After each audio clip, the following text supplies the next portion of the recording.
In the previous episodes of the history of Islam, we recounted the various developments that have shaped the core of Islamic identity. In episode 1, we explained the foundations of the Caliphate by Caliph Abu Bakr. Following this, we described the territorial expansions and the origins of Islamic jurisprudence by Caliph Umar. In the third episode, we recounted the evolution of the Islamic civilization by Caliph Uthman. And in the previous episode, we explained how the Islamic civil war between Caliph Ali and Governor Muawiyah laid the groundwork for the schism between Sunni and Shia Islam.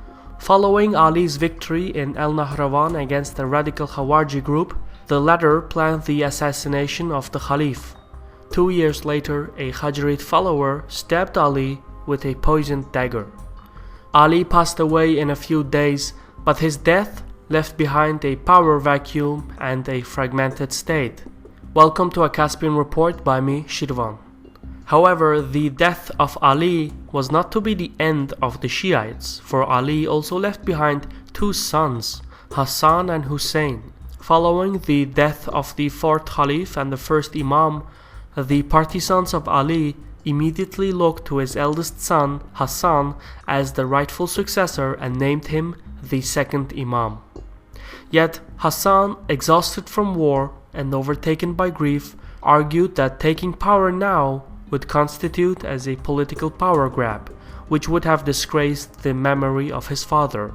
Instead of continuing the war, Hassan reached an agreement with Muawiyah and stepped aside. The governor had finally realized his ambition. He would become the next Caliph. However, there were conditions. Hassan was given the authority over the region of Kufa, and the tax collection in this region was deemed for him and his Shiite community. More importantly, the agreement stated that Caliph Muawiyah would have no right to appoint a successor, and that after his reign, Hassan was to rule as the sixth Caliph. This final point is critical to understand because it was meant to prevent the rise of the Umayyad monarchy. All in all, the agreement became known as the Hassan-Muawiyah Treaty. For this compromise, Hassan is recognized as Hassan the Peacemaker.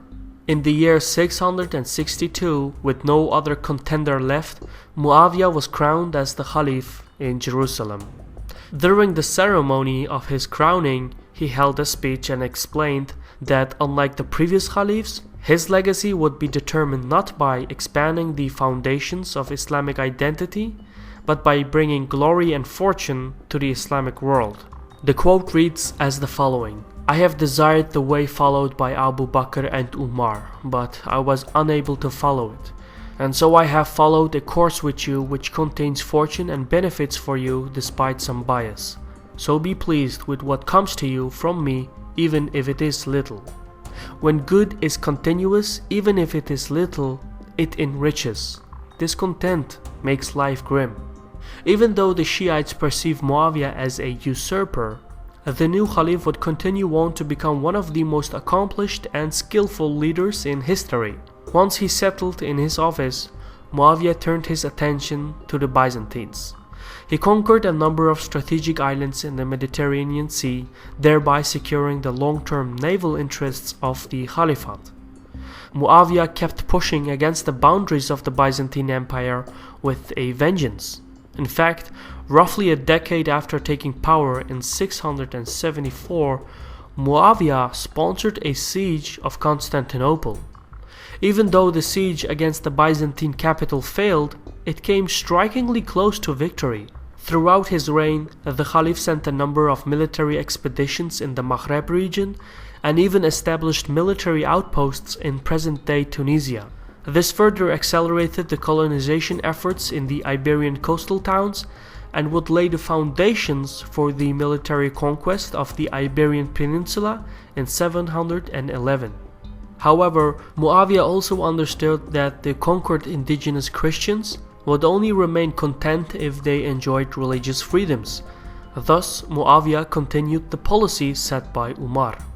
Minorities were allowed to practice their traditions, religions, and laws. This level of freedom is what allowed the Caliph to extensively focus on conquests of new territories without concern for losing control over the realm. All in all, the borders of the state expanded, trade and finances flourished, and along with it, the wealth and power of the Arab nobility. But Muawiyah's rule was challenged by the radical Khawarij movement, who would continuously start revolts throughout the state. Furthermore, due to the bitter conflict with the Byzantine Empire, trade and communications between the Middle East and Europe were cut off, and they would never again recover. Both regions would develop separate civilizations. And as for the Shiites, they would become second-class citizens in the new Caliphate. Towards the end of the first decade that Muawiyah reigned the Caliphate, it became clear that Hassan, who was 45 years, would outlive Muawiyah, who was 68 years. It was only a matter of time before Hassan would take the helm of the Caliphate. For Muawiyah, this was a disastrous outcome. It meant that everything he had worked for, the glory, fortune, and nobility, would be in vain. The only way to ensure the continuation of his legacy and that of the Umayyad family was to nominate his eldest son Yazid as his heir. But the treaty with Hassan formed a major obstacle to this plan. As for Hassan, ever since abdicating power to Muawiyah, he and his brother Husayn lived in Medina. They kept a low profile and stayed out of the politics of the state. What happened next is disputed by both sides. The official story is that Hassan ate or drank something and he became seriously ill. Hassan sensed that death was imminent. How it happened, we don't know. Even Hassan himself wasn't sure, since on his deathbed, Hassan refused to name his suspect to his brother Husayn for fear that the wrong person be killed in revenge. However, most historians argue that the death of Hassan was in no way a coincidence. In fact, it was orchestrated by Muawiyah, who persuaded either a servant or one of the wives of Hassan to poison him. After all, coincidences involving Muawiyah have very little ground. Either way, in the year 670, Hassan, the second Imam and sixth Caliph to be, passed away. But before he died, he passed the torch of succession to his brother Husayn. Thus, Husayn was now designated as the third Imam, the one who was to continue the lineage of Muhammad and Ali. The reign of Muawiyah would extend for another decade. Following the death of Hassan, Muawiyah felt that he was no longer obliged by the treaty he signed with Hassan. Thus, Muawiyah proceeded to nominate his eldest son Yazid I as the next Caliph. But, for the sake of formality, Muawiyah had gathered the prominent tribal Arab leaders and set up a Shura election council. There was a brief moment of optimism as the tribal leaders started discussing the new candidates for the office of Caliph. Then, suddenly, a bodyguard of Muawiyah stood up and called for attention. As he walked slowly around the circle table, staring every tribal leader in the eye, the bodyguard pulled out his sword and threatened the council members to vote for Muawiyah's eldest son. The ploy worked. The Shura Council went through the proper democratic forms and chose Yazid to be their next Caliph. A major chapter in Islamic history had ended. The Shura Council would never again be summoned, and the brief social experiment with democracy gave way to dynastic succession. Muawiyah would be succeeded by his son Yazid, who in turn would be succeeded by his son, and so the inheritance would continue on by the Umayyad family. In every practical sense, Muawiyah's rise to power was the death of the Islamic Caliphate and the birth of the Islamic Empire. On his deathbed in 680, Muawiyah held a conversation with his son in which he warned Yazid against mistreating Husayn. It reads as the following: "As for Husayn, what can I tell you concerning him? Be careful not to confront him except in a good way. Extend to him a free hand and let him roam the earth as he pleases. Do not harm him, yet show him the thunder and lightning. Never confront him with the weapons of war, but rather bestow on him generous gifts. Give him a place of honor near you and treat him with due reverence. Be careful, O my son, that you do not meet God with his blood, lest you be amongst those that will perish. When Yazid succeeded his father, the first thing he did was to ask all the governors to take an oath of allegiance to him. Every governor from every corner of the Caliphate pledged his allegiance to the sixth Caliph and showered him with gifts. However, Yazid's only concern was the fealty of Husayn, who had refused to bend the knee. Yazid, who was a military man and fought in many battles during the conquests of his father, was a man described as strong, capable, and brave, but he was also a man who was harsh, ruthless even, and he drank. He was the kind of man who perceived the very existence of Husayn as a threat to his reign. Husayn, who still lived in Medina, soon learned of an assassination attempt on his life sponsored by the Caliph. Now, Husayn had enough. He left Medina to seek safety in Mecca. Once he arrived in his destination, Husayn openly declared that the appointment of Yazid as the Caliph was against the teachings of Islam and that he was going to challenge Yazid. A number of top figures approached Husayn and pledged their fealties to him. Furthermore, Husayn received letters from Kufa where the local people were asking for his support against the Umayyads. According to the initial letters, about 18,000 men from Kufa had already pledged their allegiance to Husayn and asked him to visit Kufa. It became apparent that many people considered Husayn as the legitimate successor. There was only one way to be sure. The Fourth Imam gathered his family, friends, and followers, and with a company of roughly 70 to 150 people set out for Kufa. Even at the time it seemed like a David and Goliath story.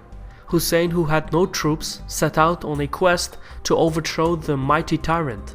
It is hard to imagine what the plan was. It may seem as if Husayn intended to start a firestorm of revolt by inspiring the local tribes to join him, but just before he left for Kufa, Husayn gave a final sermon. He said that if he, the son of Ali and the grandson of Muhammad, could not stand up to tyranny, then who would? He continued and mentioned how he was sure to be slain. It reads as the following: "The death is a certainty for mankind, just like the trace of necklace on the neck of young girls. And I am enamored of my ancestors like the eagerness of Jacob to Joseph. Everyone who is going to devote his blood for our sake and is prepared to meet Allah must depart with us." In a sense, it was more of a farewell speech. For this reason, Husayn's journey to Kufa was not so much a quest to overthrow the Umayyads, but rather a symbolic sacrifice to humankind. Despite all the advice against traveling to Kufa, Husayn set forth. When the Caliph caught news of this development, he gave the order to crush Husayn and his followers. On their way to Kufa, which was only 2 days away, Husayn's company encountered the Kufan army, who had pleaded for Husayn's visit earlier.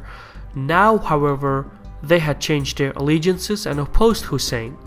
The army urged Husayn to take a different road to Kufa, and so he did. A few days later, in the desert south of Karbala, another Kufan army intercepted and this time trapped Husayn's company. The climate was hot and dry. Husayn's company was within smelling distance of the Euphrates River, but roughly 5,000 horsemen blockaded the river, so they had no water supply. This stalemate lasted for days. Several of Husayn's followers attempted to negotiate for access to water, but they were denied. Meanwhile, many of the civilians from Husayn's party had died of thirst. Then, on the night before the battle, Husayn gathered his men and told them that they faced certain death. He announced that all his followers were free to leave camp, but none left. The next morning, the Battle of Karbala commenced. The Kufan army started the offense by showering Husayn's men with arrows. Most of the soldiers of Husayn were shot or injured then. So, in order to prevent indiscriminate injuries from arrows on Husayn's encampment, which had women and children in it, Husayn sent out his fighters into single combats. One by one, they fell. Husayn himself, being a remarkable swordsman, much like his father, defeated every opponent in single combat. Then, an arrow hit his chest. Someone else hit his head with a stone, and another man plunged a sword into Husayn. As the third Imam fell to his knees, the soldiers started looting his belongings. When the last of Husayn's band was gone, the opposing army swooped in, and to their surprise, Husayn was still breathing, praying even. He couldn't move, but he was clearly alive. As the Kufan commanders approached Husayn, someone said, "What are you waiting for? Put the man out of his misery." Then someone else hit Husayn on his head and beheaded him. His head was sent to the Caliph. The Kufan army then proceeded to loot the tents, strip the women of their belongings, and then set the encampment on fire. Anyone who survived was enslaved and brought forth the governor of Kufa. This included Husayn's only remaining son, Ali ibn Husayn. The governor sentenced him to death, but he was saved by his aunt Zainab, who was also present during the Battle of Karbala. The captives from the battle were marched to Damascus to meet the Caliph. It is during this trip to Damascus that Zainab took on the mantle of leadership. Somehow she managed to convince Caliph Yazid to release the captives and to allow them to return to Medina. On the way back, Zainab and the survivors made a stop at Karbala to mourn the death of Husayn and the others. Men and women alike, Zainab managed to inspire the survivors. She would go on and become a model of defiance, and she would play a great role in the future of the partisan movement. As for Ali ibn Husayn, the Shiites would name him the Fourth Imam. Back in Damascus, Caliph Yazid, who had neglected his father's advice, believed that by force he had eliminated the Shiite factor. He couldn't be more wrong. The partisans were furious. Not only were they the underdogs of the empire, the Caliph of this empire had ruthlessly murdered and beheaded the grandson of Muhammad. The partisans wanted no part of this Islamic society. What started out as a political question over dynastic succession transformed into much more than that. The martyrdom of Husayn became a core principle in the beliefs of the partisans. It influenced their rituals, literature, music, the mindset, as well as their theology. For the Shiite identity, Husayn is recognized as the master of martyrs, and martyrdom itself became equal to redemption, and it forms a central part of their beliefs. Up until this day, Shia Muslims commemorate the Battle of Karbala in the first month of the Islamic calendar. In some countries, this ritual is experienced by self-flagellation. The martyrdom of Husayn ignited a firestorm throughout the empire. The partisans didn't just set themselves apart from the mainstream Muslim community, they became the opposition. Anyone who opposed the empire's tyranny, corruption, and the Arab nobility would find shelter and sympathy with the Shiites. This contributed to the enormous growth of the partisan movement. Furthermore, over the century, the notion of the Shiite being the underdog would find a strong support base in the lands of ancient Persia. The Persians knew what it was like to be the underdogs in the Arab Empire, and this mutual experience of harassment and suppression would in time merge the two identities into one. As for Yazid, he would die in 3 years after becoming Caliph. He went out hunting but never returned. His remains were never found. Yazid was succeeded by his son Muawiyah II, who in turn died within a year. In the meanwhile, a number of rebellions would rise and the Umayyads entered a period of internal conflicts. 2 more civil wars were fought. The Umayyads barely came out on top. It was a complex time with many dynamic changes occurring simultaneously. So, in order to deal with the setbacks, the Umayyad rulers used the jihads to redirect the focus of warfare against their neighbors, and it worked. Over the course of the century, the Umayyad Empire conquered so much that its territories extended from the Indus River to the Iberian Peninsula. For the mainstream Muslim community, the victories at the front lines and the expansion of the state were a testimony to the divine truth of Islam. This state of perpetual war brought in enormous revenues. As a result, lavish buildings were constructed, extravagant charity projects were undertaken, public displays of splendor and glory were present in every city, and never were the taxes raised. All of these points contributed to the rapid conversions to Islam. But at the same time, this system produced a side effect. The Arab nobility grew in power and influence. Arabic became the official language of the state. The Caliphate transformed itself into an Arab empire. The freedoms that the minorities enjoyed before diminished over time. Anyone who wanted to succeed in business had to learn the Arab language and convert to Islam. Anyone who didn't oblige by these rulings would continue their lives as second-class citizens. So this too contributed to the assimilation of many indigenous people into the Arabic culture and Islam. However, one group of people in particular refused to assimilate into the mainstream culture: the Persians. Their homeland was conquered and their culture was suppressed, but the Persians remained a proud people. One other group that shared this suppressed faith were the Shiites. As explained earlier, this mutual underdog experience created a bond between ethnic Persians and the Shiites. As the power and glory of the Umayyads grew, so too did the opposition increase in size. The opposition would merge with the Shiite Persian coalition, and eventually, in the year 646, about 70 years after the death of Husayn, the situation reached a breaking point. The Abbasids from eastern Persia, who were the result of Shiites merging with the Persians, rose up in a revolution and drove off the Umayyads. A branch of the Umayyad family fled across North Africa to the Iberian Peninsula, where they established the Caliphate of Cordoba. The Abbasid dynasty, over the course of centuries, would assimilate the scientific knowledge of conquered civilizations. Ancient Greek, Roman, Persian, Indian, Chinese, and Egyptian theories on subjects such as physics, chemistry, mathematics, astronomy, philosophy, medicine, and many more were translated into Arabic and Persian. This became known as the translation movement, and it paved the way for a new class of scientific scholars known as the Mu'tazila, which in turn would set the groundwork for the Islamic Golden Age. But for all of its accomplishments, the Abbasids, which started out as a Shiite revolution, ironically ended up in suppressing the partisans even more than the Umayyads. Over the centuries, the differences between Sunni and Shia Muslims would dramatically increase. This era in history, starting from Abu Bakr and ending with Husayn, explains how Islam gradually transformed into a social political system.